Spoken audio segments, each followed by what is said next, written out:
भगवान सूर्यदेव कैसे बने श्री हनुमान जी के गुरु।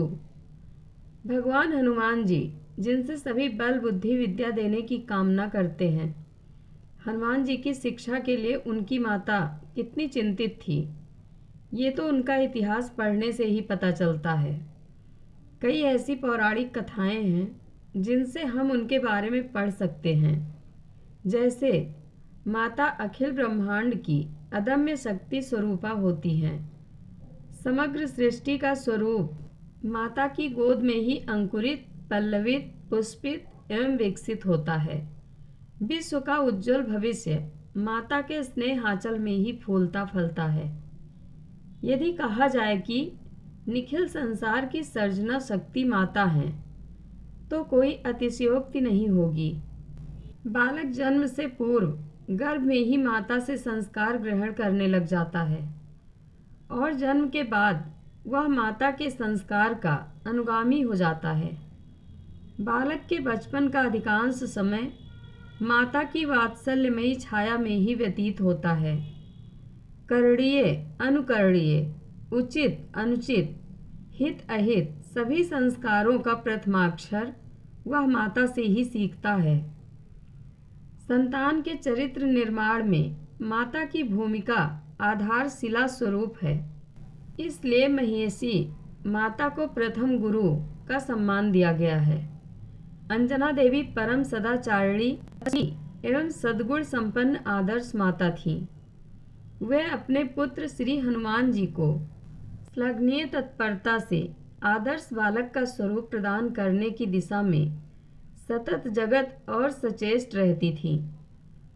पूजनोपरांत और रात्रि में शयन के पूर्व वे अपने प्राणाधिक प्रिय पुत्र को पुराणों की प्रेरणादायक कथाएं सुनाया करती थीं। वे आदर्श पुरुषों के चरित्र श्री हनुमान जी को पुनः पुनः सुनाती और अपने पुत्र का ध्यान उनकी ओर आकृष्ट करती रहती। माता अंजना देवी जब भगवान श्री राम जी के अवतार की कथा सुनाना प्रारंभ करती, तब बालक श्री हनुमान जी का संपूर्ण ध्यान उक्त कथा में ही केंद्रित हो जाता। निद्रा एवं क्षुधा उनके लिए कोई अर्थ नहीं रखती। सहज अनुराग से श्री हनुमान जी पुनः पुनः श्री राम कथा का श्रवण करते और खो जाते। माता को चिंता सताने लगी। श्री हनुमान जी की आयु भी विद्या अध्ययन के योग्य हो गई थी। माता अंजनी देवी एवं वनराज केसरी ने विचार किया, अब हनुमान को विद्यार्जन के निमित्त किसी योग्य गुरु के हाथ सौंपना ही होगा। अतएव माता अंजना और कपीश्वर केसरी ने श्री हनुमान जी को ज्ञानोपलब्धि के लिए गुरु गृह भेजने का निर्णय किया। अपार उल्लास के साथ माता पिता ने अपने प्रिय श्री हनुमान जी का उपनयन संस्कार कराया और उन्हें विद्यार्जन के लिए गुरु चरणों की शरण में जाने का स्नेहिल आदेश किया। पर समस्या यह थी कि श्री हनुमान जी किस सर्वगुण संपन्न आदर्श गुरु का शिष्यत्व अंगीकृत करें। माता अंजना ने प्रेमल स्वर में कहा, पुत्र, सभी देवताओं में आदिदेव भगवान भास्कर को ही कहा जाता है और फिर सकल शास्त्र मर्मज्ञ भगवान सूर्यदेव तुम्हें समय पर विद्याध्ययन कराने का कृपापूर्ण आश्वासन भी दे चुके हैं। अतएव तुम उन्हीं के शरणागत होकर श्रद्धा भक्ति पूर्वक शिक्षार्जन करो। श्री हनुमान जी माता पिता के श्री चरणों में अपने प्रणाम सादर निवेदित कर आकाश में उछले तो सामने सूर्यदेव के सारथी अरुण मिले।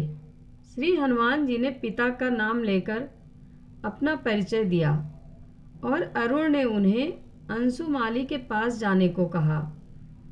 अंजनेय ने अतिव श्रद्धा पूर्वक भगवान सूर्यदेव के चरणों का स्पर्श करते हुए उन्हें अपना हार्दिक नमन निवेदित किया।